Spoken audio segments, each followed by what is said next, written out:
Scale will never come overnight.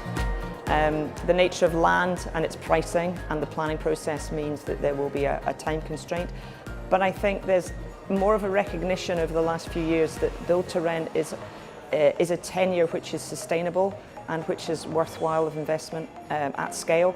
And as the numbers grow, I think more people who will be in rented accommodation and will choose to stay in rented accommodation because they have more choice.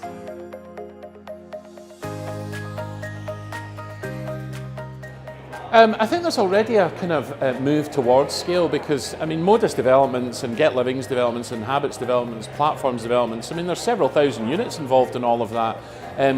You know, and those are by, you know, no stretch small schemes on their own. You know, a £120 million scheme in Springside in Edinburgh is a significant build to rent scheme. But, you know, I think, you know, once 2 or 3 of these schemes are coming out the ground and there's a bit of builder work actually happening, then I think you'll start to see you know, more people coming in behind. I mean, Moda are telling me that they're going to be on site in Glasgow doing the demolition at the end of November this year. They're going to be on site in Springside in April next year. So by this time next year, we should be you know, a bit more advanced in the actual stuff that's in the ground.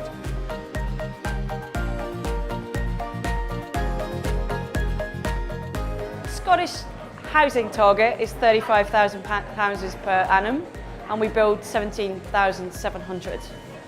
And we've staticked and plateaued on that really for about the last 3 years. So, you know, we're still under supply. So add into that whether you're going to get build to rent through to meet what you need in terms of demand. I still don't think you're ever going to meet that. I think you will improve it.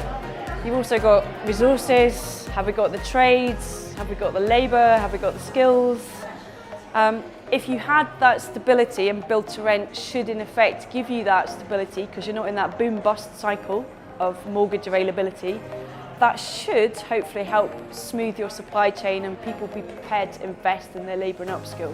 So build to rent, if we can get it to work, it should be hugely beneficial, but we still just need to give it that push to get it out of the ground. Yes, it can, yeah. We think, you know, if you were building at UK rates, we shouldn't be at 6,000, we should be at 12,000. If we were building at London rates, we would be at 20,000. So there's still a long way to go, and I think we're just really at the start of the journey.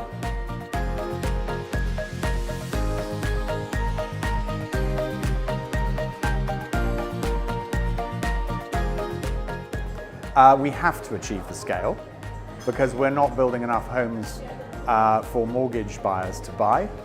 Our population is growing and it is a political necessity that we achieve the scale. Governments fundamentally have 3 primary roles that they have to achieve.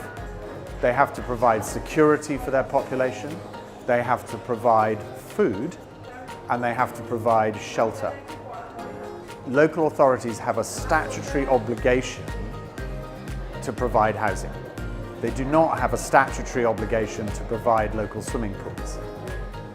That's not to say that swimming pools aren't important, but housing is more important, and that is going to be a key understanding that I'm sure is running through all local authorities that we speak to, that housing is absolutely at the top of the agenda, and build to rent is the only way to deliver it at scale and at speed.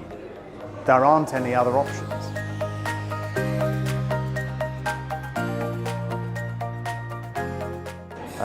In the right location, absolutely, yes. And you know, there's a fundamental demand there for this product. But when we say this product, we don't just mean one thing.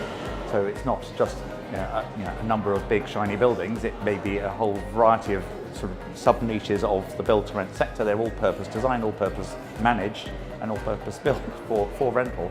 But they will appeal to different sectors, whether that's city centre, suburban, or even outside.